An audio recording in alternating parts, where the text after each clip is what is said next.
The text arrived at 11:59 on my 28th birthday. Happy birthday, sweetie. Sorry got caught up with Melissa's college applications. My mother had forgotten again, just like every year since my golden child sister turned 16. But this time was different. This time I had just posted a photo of my brand new $55,000 Audi on Instagram. Within hours, my phone exploded with missed calls, and suddenly Mom was scheduling an urgent family meeting for the first time in 3 years. Before we dive into this wild family revenge story, let me ask, where are you watching from today? If you're ready to see how family favoritism can backfire, spectacularly smash that like button and hit subscribe because this story has more twists than a soap opera. Trust me, you'll want to see how this entitled family gets exactly what they deserve. My name is Serafina, and I've spent 28 years being the forgotten daughter in the Morrison family. While my younger sister Melissa got princess parties, designer clothes, and college funds, I got hand-me-downs and the expectation to be grateful for scraps of attention. The birthday text wasn't surprising. Mom had forgotten my birthday for the past 6 years running, always remembering days later with some weak excuse about being busy with Melissa. What made this different was the timing. Just 3 hours earlier, I had posted that Instagram photo of my metallic blue Audi A4 parked outside my new downtown loft apartment. The car wasn't just a purchase, it was a statement. After years of working double shifts as a nurse practitioner while building my side consulting business, I had finally made it.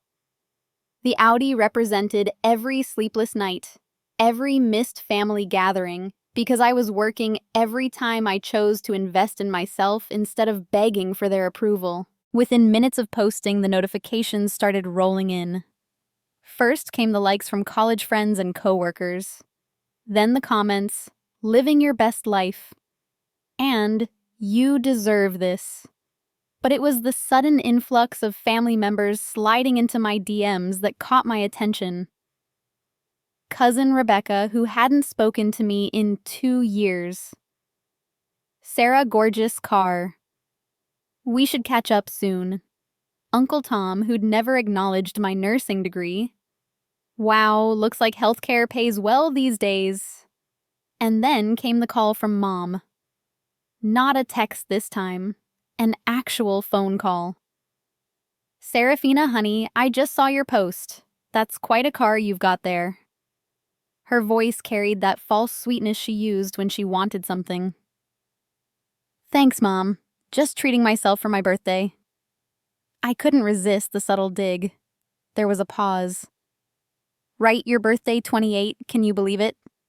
Listen, I think it's time we had a family get-together. It's been too long since we all sat down and really talked. I almost laughed. In the past 3 years, she'd declined every invitation I'd extended for holidays, birthdays, or just casual dinners. But now that she'd seen evidence of my success, suddenly family time was a priority. What kind of get-together? I asked, already knowing where this was heading. Well, you know how tight things have been with your father's retirement and Melissa's college expenses. We've been struggling to make ends meet, and seeing your success just reminded me how family should help family. There it was, the real reason for her sudden maternal interest. Mom, what exactly are you asking me? Nothing specific. Just that we should discuss family finances. You know, maybe you could help with Melissa's tuition. She's at such a prestigious school, and we've maxed out our savings and loans. It would mean so much to have her sister's support. The audacity was breathtaking. For years, they'd made it clear that Melissa was the investment-worthy child. She'd gotten a full ride through high school tutoring, SAT prep courses, and college application consultants. Meanwhile, I'd worked my way through nursing school with zero family financial support, taking out loans I was still paying off. I'll think about it, I said, which we both knew meant no. Actually, I've already talked to your father and Melissa. We're thinking this Saturday afternoon. Melissa is coming home from college just for this. It shows how important family is to her. The manipulation was textbook. Make me the bad guy if I refuse to attend a meeting specifically designed to guilt me into funding my sister's continued princess treatment. Fine, I'll be there. After hanging up, I sat in my new car, hands gripping the steering wheel. The leather seats still smelled new, a reminder of how far I'd come despite their neglect. But something else was stirring. A realization that had been building for months. I pulled out my phone and opened my banking app, scrolling through the family transactions I'd been tracking. Yes, tracking. Because when you're the family scapegoat, you learn to document everything. What I'd discovered 3 months earlier still made my blood boil. While claiming poverty and asking me to contribute to family expenses, my parents had been funneling money into accounts I wasn't supposed to know about. The family emergency fund I'd been contributing to for 2 years. It wasn't going to emergencies. It was going directly into a college fund specifically for Melissa's graduate school plans. The manipulation went deeper than forgotten birthdays or unequal treatment. They'd been actively defrauding me using my guilt about family loyalty to finance their continued favoritism of my sister. I'd been paying for Melissa's future while being told the family couldn't afford to help me with my student loans. I'd contributed nearly $15,000 to what I thought was a family emergency fund, only to discover through a bank statement I accidentally saw that the money was earmarked for Melissa's MBA preparation. But they'd made one crucial mistake. In their eagerness to exploit my sense of family obligation, they'd underestimated exactly how successful I'd become and how carefully I'd been watching their financial maneuvers. The Saturday meeting wasn't going to go the way they expected, not by a long shot. I started the Audi's engine listening to the smooth purr of German engineering. They wanted a family meeting. They were going to get one they'd never forget. Saturday arrived with the crisp bite of autumn air. I pulled into my childhood home's driveway, the Audi looking almost obscene next to my father's 10-year-old Honda and my mother's aging Camry. Through the living room window, I could see the whole family assembled, mom and dad on the couch. Melissa perched in the armchair looking like she'd rather be anywhere else. I'd spent the week preparing for this moment, not just emotionally, but strategically. The folder in my passenger seat contained 3 months of financial detective work that would blow their little scheme wide open. Serafina, Mom's voice rang out as I entered, that performative enthusiasm cranked up to 11. Look at you. Success suits you so well. Dad stood up, actually extending his arms for a hug. Something that hadn't happened since I was 12. Proud of you, kiddo. Really proud. Melissa gave me a weak smile. Hey, Sarah. Nice car. The living room felt smaller than I remembered. Or maybe I'd just outgrown it. Mom had set out her good china and made coffee the full hospitality treatment reserved for important occasions. So, Mom began settling into her hostess role. We wanted to talk about family, about how we can support each other. Absolutely, I agreed, opening my folder. I've actually been thinking a lot about family support lately. Dad leaned forward. Your mother mentioned you've done really well for yourself. The car, the apartment. Healthcare must be more lucrative than we thought. It is when you work 80-hour weeks and build a consulting business on the side. But you're right. I have done well. Well enough to afford some professional financial services. I pulled out the first document. Funny thing about hiring a financial advisor? They really dig into your spending patterns, help you track where your money goes. Mom's smile flickered. That sounds very responsible. It is. It especially when you discover that money you thought was going to family emergencies was actually being redirected without your knowledge. I placed the bank statements on the coffee table. Would you like to explain this? The temperature in the room dropped 10 degrees. Dad's face went pale as he recognized the Melissa Graduate Fund account statement. Mom's coffee cup rattled against its saucer. Sarah, I can explain, Mom started. Can you? Because what I see here is a systematic fraud spanning 2 years. I've been contributing to what you called a family emergency fund, believing my money was going to help with Dad's medical bills and household expenses. Turns out every dollar I gave you went straight into an account labeled Melissa's MBA preparation. Melissa's mouth fell open. Wait, what? You guys told me you were saving for my graduate school. Oh, you were saving for it, I said, turning to my sister. With my money. $15,000 of my money, to be exact. Money I earned working double shifts while paying off my own student loans. Serafina, your family, Dad said weakly. Family helps family. You're absolutely right, Dad. Family does help family. So I'm curious, when exactly were you planning to help me? Because according to these records, not only have you never helped me financially, but you've been actively stealing from me to fund Melissa's continued princess treatment. I pulled out more documents. Here's my contribution history. Here's the account routing. And here's my favorite part. The account was opened 3 days after I got my first big consulting contract. You saw my success coming and decided to tax it. Mom was crying now, but not the genuine tears of remorse. These were the calculated tears of someone caught and desperately trying to manipulate their way out. We never meant for it to feel like stealing, she sobbed. We just thought with your success you could afford it more than we could. So you decided to make that choice for me without telling me while claiming you couldn't afford to help me with my loans or even remember my birthday? The room fell silent except for Mom's sniffling. Then Melissa spoke up, her voice small. Sarah, I didn't know they were taking your money. I thought they'd saved it themselves. I know you didn't know Mel. This isn't about you. I looked directly at my parents. This is about them teaching us very different lessons about what we're worth to this family. Dad tried one more approach. Look, maybe we handled this wrong, but we can work it out. Family doesn't need lawyers or...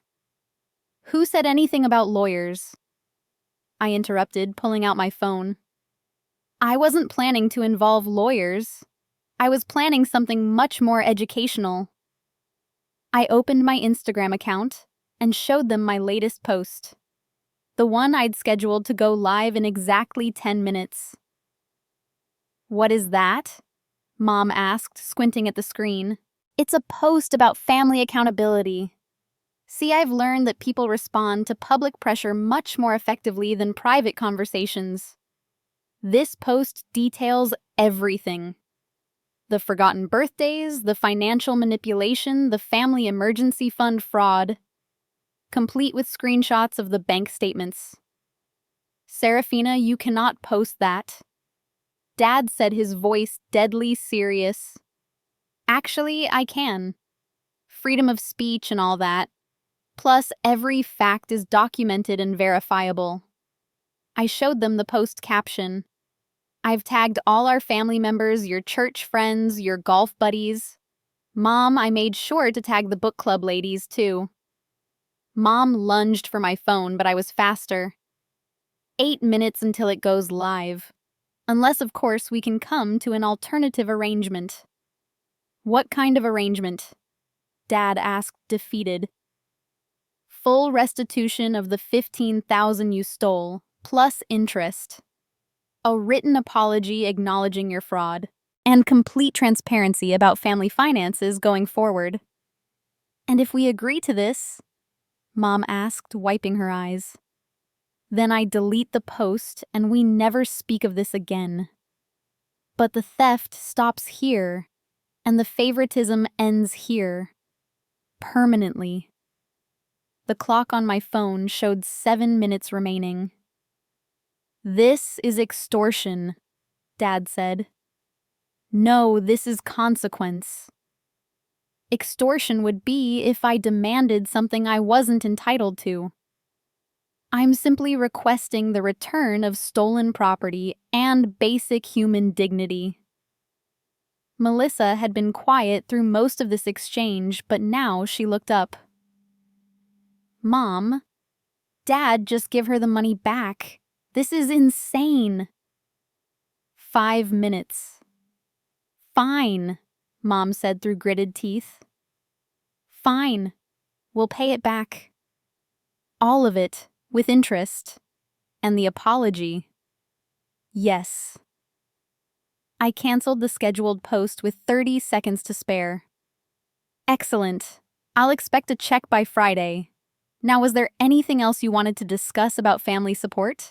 The following week passed in tense silence from my family, but my phone was buzzing with unexpected allies. Word of the confrontation had somehow leaked, despite the canceled Instagram post, and I was discovering just how many people had witnessed similar treatment from my parents over the years. The first call came from my cousin Jake, Dad's nephew, on Wednesday morning. Sarah, I heard about what happened this weekend. Can we talk? Jake and I had been close as kids but drifted apart during college. He was calling from Portland, where he'd moved after a falling out with the family that I'd never fully understood. I need to tell you something about why I really left home, he said. Your parents did something similar to me about 5 years ago. We met at a coffee shop downtown that evening. Jake looked good. Successful, confident, nothing like the beaten-down young man who'd quietly disappeared from family gatherings years earlier. They asked me to invest in a family business venture. He began, stirring his latte nervously. Your dad said he wanted to start a small consulting firm, needed seed money. I was fresh out of college, had just landed a great job in tech. They made it sound like this big family opportunity. Let me guess. The business never materialized. Oh, it materialized all right. Just not the way they described it. Turns out they used my $25,000 to pay off credit card debt and fund Melissa's private high school tuition. When I asked for updates on the business, they got defensive and eventually told me I was being greedy and ungrateful. My blood pressure spiked. 25,000, Jake? Why didn't you ever say anything? Who was I going to tell? Your parents made it clear that if I caused problems, I'd be cut off from the entire extended family. I was 22 and scared of being completely alone. He paused. But hearing what they did to you made me realize I wasn't the only victim. Have you talked to anyone else about this? Actually, yes. After our cousin Rebecca reached out to me yesterday. This was getting interesting. Rebecca was Uncle Tom's daughter, the one who'd suddenly started messaging me after seeing my car post. Rebecca called you. She did. Apparently, your little showdown inspired her to do some digging into her own family financial history. Turns out your parents have been running similar scams on multiple family members. Jake pulled out his phone and showed me a group text thread. She created this chat with me, your cousin David, and Uncle Mark. We've been comparing notes. I scrolled through the messages, my jaw dropping with each revelation. David had lost $8,000 in a family medical emergency that turned out to be cosmetic surgery for Mom. Uncle Mark had contributed $12,000 to what he thought was Dad's cancer treatment fund. Except Dad never had cancer. This is... I struggled for words.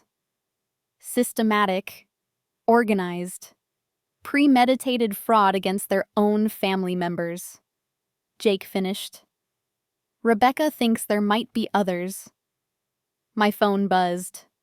A text from Rebecca herself. Can you meet tomorrow? Found something big. The next evening, I found myself in Rebecca's apartment with what she'd dubbed the accountability squad. Rebecca, Jake, David, and Uncle Mark sat around her dining table laptops, open documents spread everywhere. I've been a forensic accountant for 8 years, Rebecca explained, and I decided to apply those skills to our family situation. What I found is extensive. She pulled up a spreadsheet that made my financial detective work look amateur. Over the past 7 years, your parents have extracted approximately $87,000 from various family members through false pretenses. Uncle Mark shook his head. 87,000. How is that even possible? Easy, Rebecca continued. They identified family members who were doing well financially and crafted specific sob stories targeted to each person's emotional triggers. Jake got the family business pitch because he's entrepreneurial. Uncle Mark got the medical emergency angle because his wife is a cancer survivor. David got the home repair emergency because he's in construction. David leaned forward.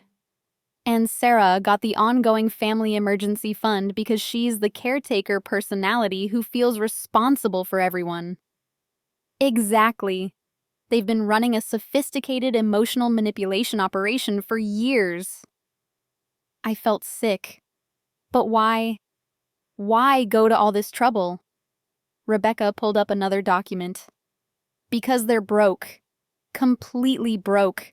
They've been living beyond their means for decades, always assuming they could manipulate family members to bail them out. The spreadsheet showed the ugly truth.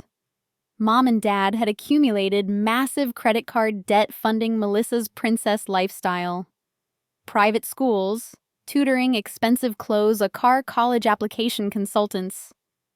Rather than scale back or make Melissa contribute to her own expenses, they decided to secretly tax the family's success to maintain their facade. The really sick part, Jake added, is that they've been playing us against each other. They told me you were selfish and money-obsessed, Sarah. Probably told you I was irresponsible with money. They did, actually. Said you'd made bad business decisions and that's why you moved away. Uncle Mark looked disgusted. They told me you kids were too young and self-centered to help with family problems. That's why they needed to ask the older generation for support. Rebecca closed her laptop. The question is, what do we do about it? I want my money back, David said immediately. $25,000 doesn't sound like much to them, but it was my entire emergency fund. Same here, Jake agreed. But more than that, I want them to face consequences. This isn't just poor money management. This is fraud. Uncle Mark nodded. The family needs to know what they've been doing. People need to be warned. I thought about my aborted Instagram post. I almost exposed them publicly last weekend. They paid me back to keep quiet. They paid you back. Rebecca looked surprised. $15,000 plus interest, but only because I threatened public exposure. Rebecca smiled for the first time that evening. That's perfect, actually. It establishes precedent. They've admitted wrongdoing by paying restitution. What are you thinking? I'm thinking it's time for a real family meeting, not just your parents and sister. The entire extended family. Everyone who's been affected, plus everyone who needs to know to protect themselves in the future. Jake leaned back in his chair. You want to blow this wide open. I want to end it. Permanently. No more victims, no more lies, no more manipulation. The room fell silent as we considered the implications. This wouldn't just be revenge. It would be complete family restructuring. Some relationships might survive. Others definitely wouldn't. There's something else, Rebecca said quietly. I found evidence that they're planning to ask Aunt Sarah for money next month. Something about needing help with Melissa's spring semester tuition. Aunt Sarah was Mom's elderly sister, recently widowed, living on a fixed income. They're going after a 70-year-old widow. I felt my anger reaching new heights. Gets worse. According to some financial documents I found, they've already convinced her to co-sign a loan they have no intention of paying back. That was it. The line they'd crossed that made this about more than just family drama. They were about to ruin an elderly woman's financial security to continue funding their lies. When do we want to have this family meeting? I asked. Rebecca smiled grimly. How about Thanksgiving nice and traditional? The whole family together sharing what we're grateful for. That's diabolical, Jake said admiringly. That's justice, I corrected. Uncle Mark stood up. Count me in, but we need to do this right. Documentation witnesses, no room for them to wiggle out or play victim. Leave that to me, Rebecca said. I've been building a case file that would make the FBI proud. As we finalized our plans, I realized something had fundamentally shifted. For the first time in my life, I wasn't alone in dealing with my parents' toxicity. I had allies who understood exactly what I'd experienced because they'd lived it too. The accountability squad was about to become my family's worst nightmare. 2 weeks before Thanksgiving, everything fell apart. I was reviewing Rebecca's case file for the 100th time when my phone rang. Unknown number, but something made me answer. Serafina, this is Melissa. My sister's voice sounded different, shaky, uncertain. We hadn't spoken since the confrontation at my parents' house. What do you want, Mel? I need to see you, in person. It's about Mom and Dad and what you're planning for Thanksgiving. My blood went cold. What are you talking about? Can we meet?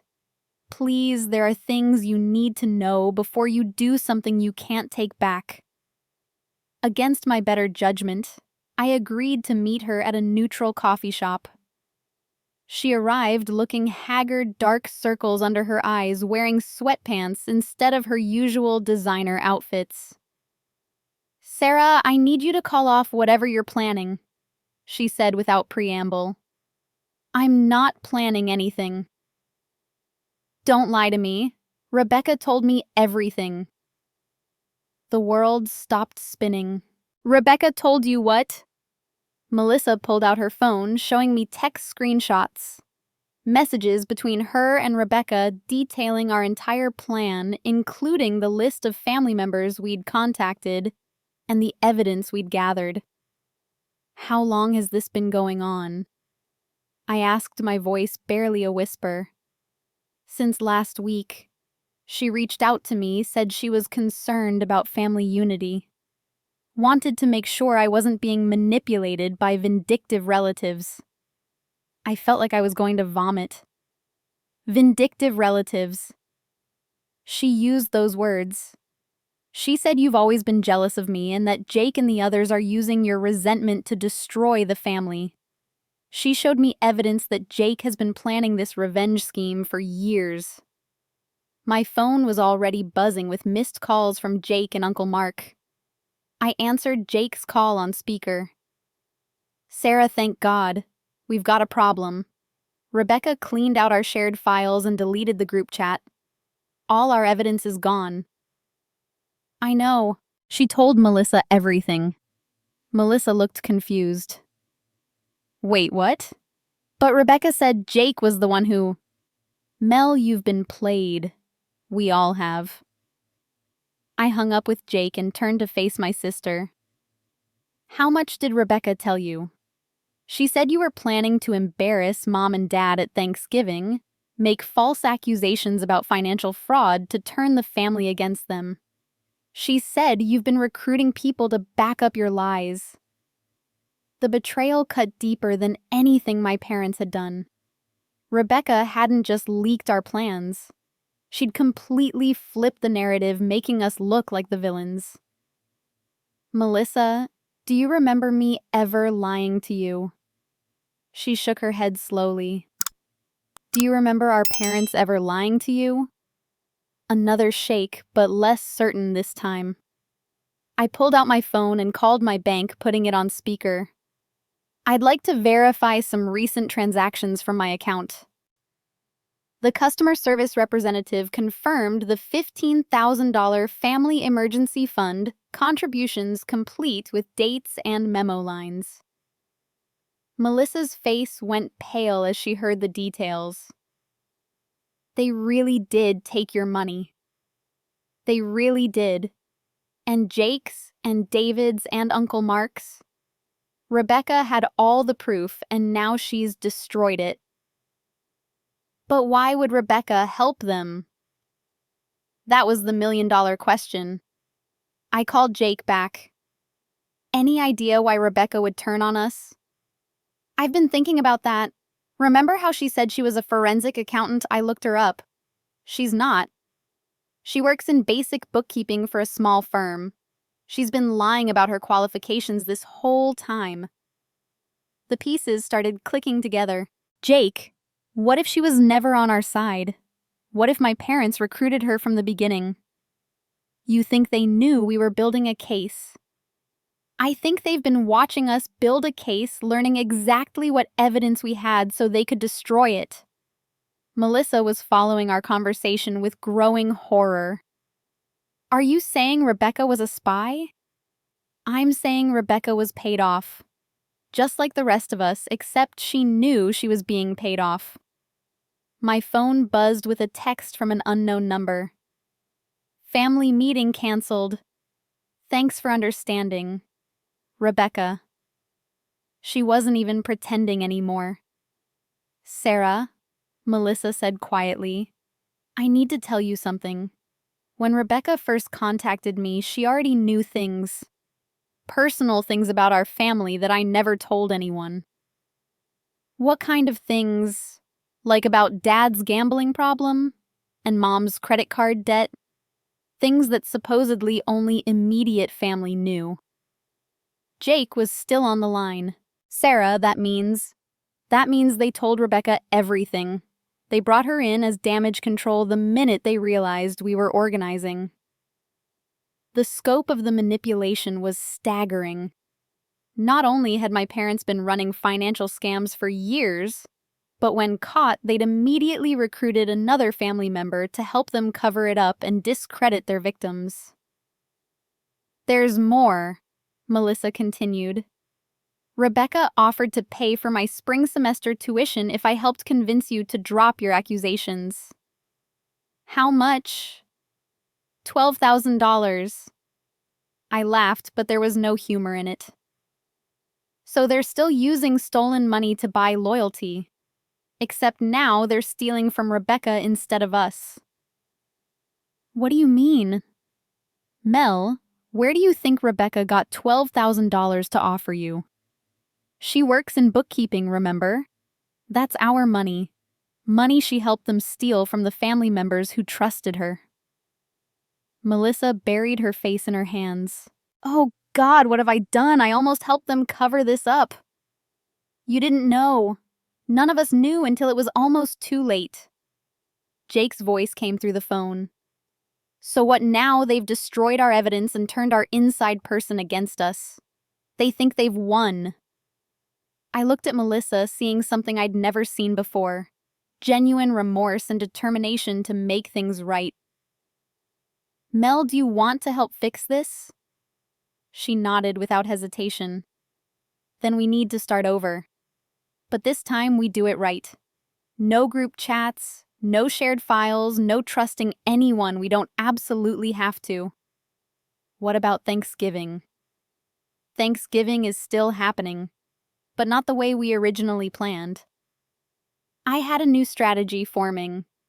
If my parents wanted to play dirty, if they wanted to use family members against each other, then they were about to learn exactly how dangerous that game could be when played by someone who had nothing left to lose. Jake, can you get Uncle Mark and David together tomorrow night? Yeah, why? Because we're going to show my parents what real family loyalty looks like. And this time, we're not trusting anyone who hasn't been personally screwed over by them. Melissa looked up. What can I do? I smiled at my sister for the first time in years. You can help me prove that Rebecca isn't as smart as she thinks she is. The war was far from over. The next morning brought an unexpected phone call that changed everything. Is this Serafina Morrison? This is Margaret Walsh, your Aunt Sarah's attorney. I nearly dropped my coffee. Is Aunt Sarah okay? She's fine physically, but I'm calling because she's asked me to reach out to you regarding some financial documents that have come to her attention. 20 minutes later, I was sitting in Margaret Walsh's downtown office staring at a folder that made Rebecca's destroyed evidence look like amateur hour. Your aunt came to me 3 days ago, Margaret explained, asking me to review a loan document your parents had asked her to co-sign. Something about it didn't feel right to her. She opened the folder. What I found was concerning enough that I advised her to hire a private investigator. The documents were devastating. Not only had the private investigator uncovered the same pattern of financial fraud we'd discovered, but he'd found additional victims we'd never known about. Mrs. Chen from your father's golf club lost $18,000 to a fake medical emergency. The Johnsons down the street were convinced to lend $15,000 for a home repair that never happened. Your parents have been systematically defrauding their entire social circle. How many victims total? At least 12 that we've identified, possibly more.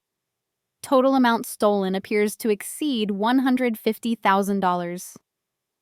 I felt dizzy. This wasn't just family drama anymore. This was a full-scale criminal operation. There's more, Margaret continued. The investigator found evidence that Rebecca Walsh, I believe she's a distant relative of yours, has been actively involved in recruiting new victims and covering up the fraud. She showed me bank records. Rebecca had been receiving monthly payments from my parents for the past 8 months, well before she'd contacted any of us about forming the accountability squad. She's been on their payroll this entire time. It appears so. And according to these records, she's been using her claimed forensic accounting credentials to gain victims' trust, then feeding information back to your parents about who might be getting suspicious. My phone rang. Melissa.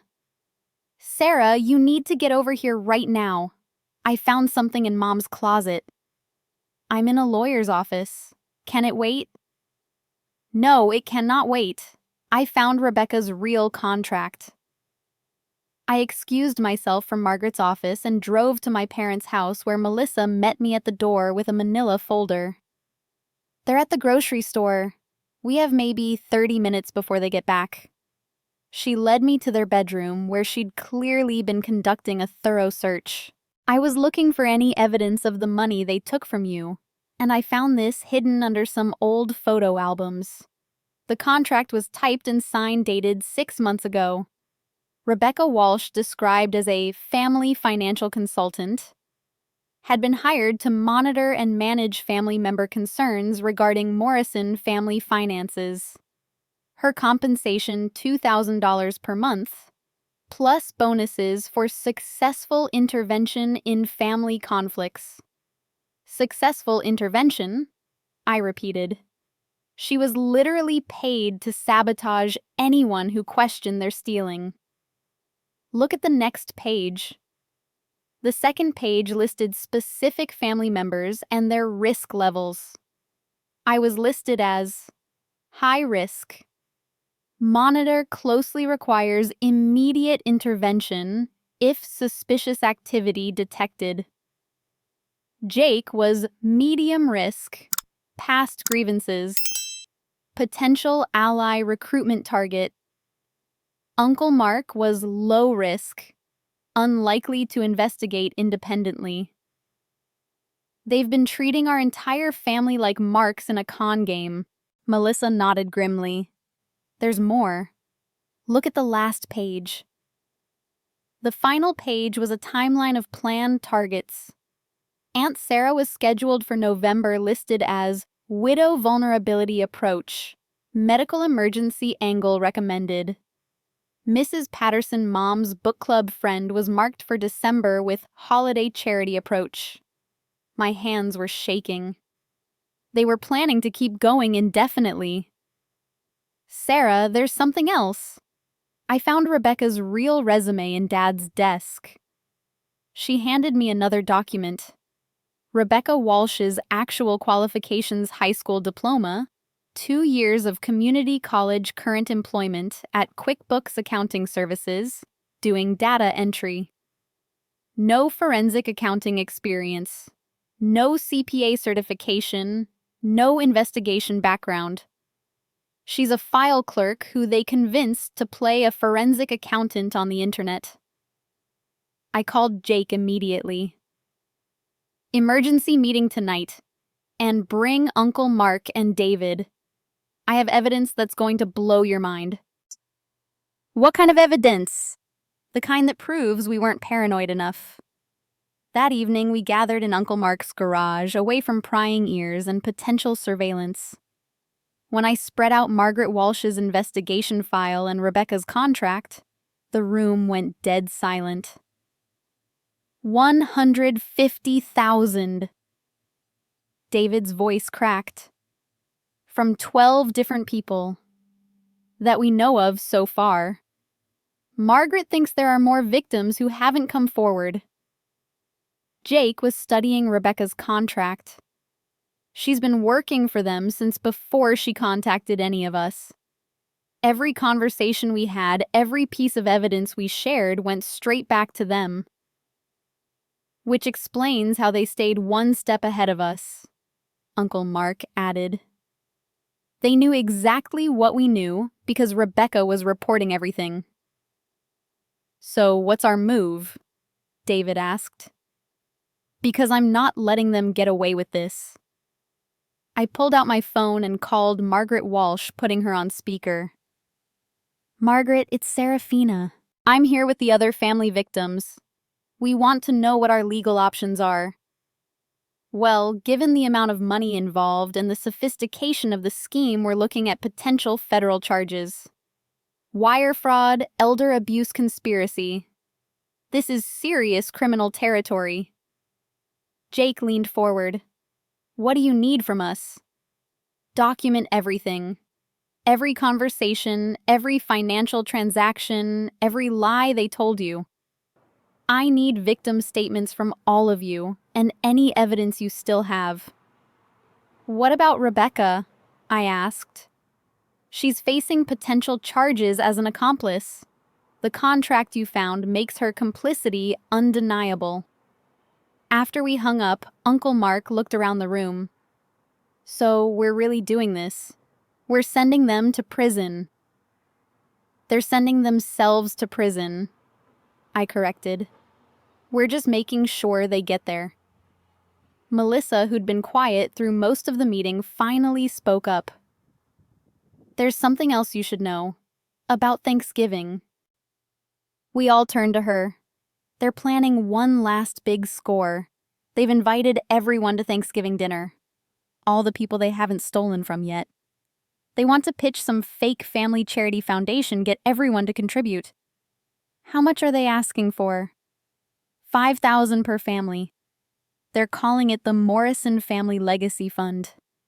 David did the math. If they get 8 families to contribute, that's $40,000. Which would disappear just like everything else, Jake added. I stood up, decision made. Then we're going to give them exactly what they want. A family Thanksgiving they'll never forget. What are you thinking? Uncle Mark asked. I'm thinking it's time for Rebecca to learn what happens when you betray people who have nothing left to lose. and my parents are about to discover that their perfect Thanksgiving dinner comes with handcuffs for dessert. Thanksgiving morning arrived gray and cold, matching the mood of what was about to unfold. I stood outside my childhood home at exactly 11 a.m., not as the forgotten daughter hoping for scraps of attention, but as the architect of justice finally served. Margaret Walsh sat in an unmarked sedan across the street. Federal agents positioned discreetly around the neighborhood. The months of investigation had culminated in this moment. A coordinated takedown timed perfectly with my parents' final attempted fraud. The Morrison Family Legacy Fund dinner was already in progress when I walked through the front door. The dining room table was set with Mom's finest china, and she'd clearly spent days preparing what she intended to be her masterpiece manipulation. "Serafina," she called out, that false warmth cranked to maximum volume. "We're so glad you could make it." The room was full. Aunt Sarah, the Johnsons, Mrs. Chen, and 3 other families I recognized from the neighborhood. All potential victims gathered in one place, checkbooks ready to contribute to what they believed was a legitimate family foundation. Rebecca sat at the place of honor to Mom's right, wearing a professional blazer and carrying a leather portfolio. She'd really committed to the forensic accountant role. "Everyone," Mom announced, "Serafina has been so successful lately. We thought she might want to share her thoughts on family giving." The irony was delicious. She was literally asking me to help her defraud our neighbors. "Actually, Mom, I do have some thoughts to share about family giving and receiving, and what happens when those two things become complicated." I pulled out my own portfolio, the real one containing every piece of evidence Margaret had assembled. "Mrs. Chen, you mentioned to my father that you were concerned about your contribution to his medical treatment fund last year." Mrs. Chen looked confused. "Yes, but he said the treatments were successful." "That's interesting because my father never had cancer. There were no medical treatments." I handed her the medical records Margaret had obtained. "These are his actual medical records. Clean bill of health for the past 5 years." The room went dead silent. Dad's face turned ashen. "Serafina, what are you doing?" Mom asked, her voice shaking. "I'm giving a presentation about family accountability, Mom. Just like you wanted." I turned to the Johnsons. "You contributed $15,000 for home repairs that never happened, correct?" "How did you know that?" Mrs. Johnson asked. "Because there's been no permit pulled for work on this house in 3 years. I checked with the city planning office." Rebecca was frantically texting someone, probably Dad, trying to figure out how to salvage the situation. "Rebecca," I said pleasantly, "why don't you tell everyone about your forensic accounting background?" I have extensive experience in financial investigation and... Actually, let me save you the trouble." I handed out copies of her real resume. Rebecca Walsh High School diploma, currently employed as a data entry clerk at QuickBooks Accounting Services. No forensic training, no CPA certification, no investigation experience. Rebecca's professional facade cracked. "You don't understand the situation." "I understand it perfectly. You've been paid $2,000 per month for 8 months to help my parents defraud their friends and family members." That's when Margaret Walsh walked through the front door, followed by 2 federal agents. Margaret Walsh, attorney representing multiple victims of financial fraud. She announced, showing her credentials. "We're here to execute a federal search warrant." The room erupted in chaos. Mom started crying. Dad tried to slip toward the back door, and Rebecca made a desperate grab for her portfolio. Mr. and Mrs. Morrison, Agent Thompson announced, "You're under arrest for wire fraud conspiracy to commit fraud and elder abuse." As they read the charges, I felt something I'd never experienced before. Complete vindication. Not revenge, not anger, just the pure satisfaction of justice finally being served. Aunt Sarah, who'd been quietly observing everything, stood up and walked over to me. "How long have you known?" "About the full extent 2 weeks. About something being wrong my entire life." She hugged me tightly. "I'm proud of you for protecting us." Over the next hour, as the agents collected evidence and took statements, something beautiful happened. The real family, the people who genuinely cared about each other, began to emerge from the wreckage of my parents' lies. Mrs. Chen offered to help coordinate victim statements. The Johnsons insisted on taking Aunt Sarah home and making sure she had everything she needed. Uncle Mark started organizing a support group for the financial victims. And Melissa, my little sister, who'd been raised to be a princess, proved she had more strength than anyone realized. "Sarah, I want to pay back some of the money," she said as we watched our parents being led away in handcuffs. "From my college fund, from my savings. Whatever I can." "Mel, you don't have to do that. You're a victim too." "No, I benefited from their stealing even if I didn't know it. I want to make it right." 3 months later, the legal proceedings were complete. Mom and Dad received federal sentences, 18 months each plus full restitution to all victims. Rebecca got 12 months and community service. But the real transformation was in what remained of our family. Melissa transferred to a state school and got a part-time job learning for the first time what it meant to work for what she wanted. She was happier than I'd ever seen her. Jake moved back from Portland and started having regular dinners with me and Melissa. Uncle Mark became the family patriarch we'd never had. Aunt Sarah, freed from the threat of financial exploitation, became the grandmother figure we'd all been missing. We started new traditions, real ones based on genuine care instead of manipulation. Birthday dinners that everyone actually remembered. Holiday gatherings where nobody was secretly planning to defraud anyone else. The chosen family we built from the ashes of our parents' toxicity turned out to be stronger and more loving than anything they'd ever provided. 6 months after that Thanksgiving showdown, I was driving my Audi to our new monthly family dinner, hosted this time by Melissa in her tiny apartment, when I realized something profound. For the first time in my 28 years, I was genuinely grateful for my family. Not the family I was born into, but the family I'd chosen to build. Sometimes justice isn't about revenge.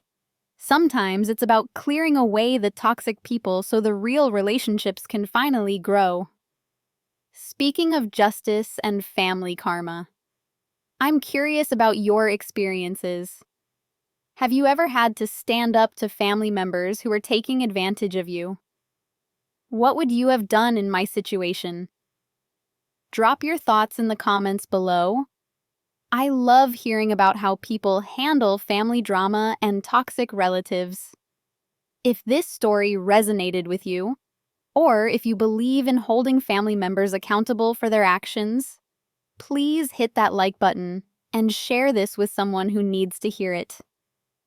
And don't forget to subscribe for more real-life stories about standing up to toxic family dynamics and finding your chosen family.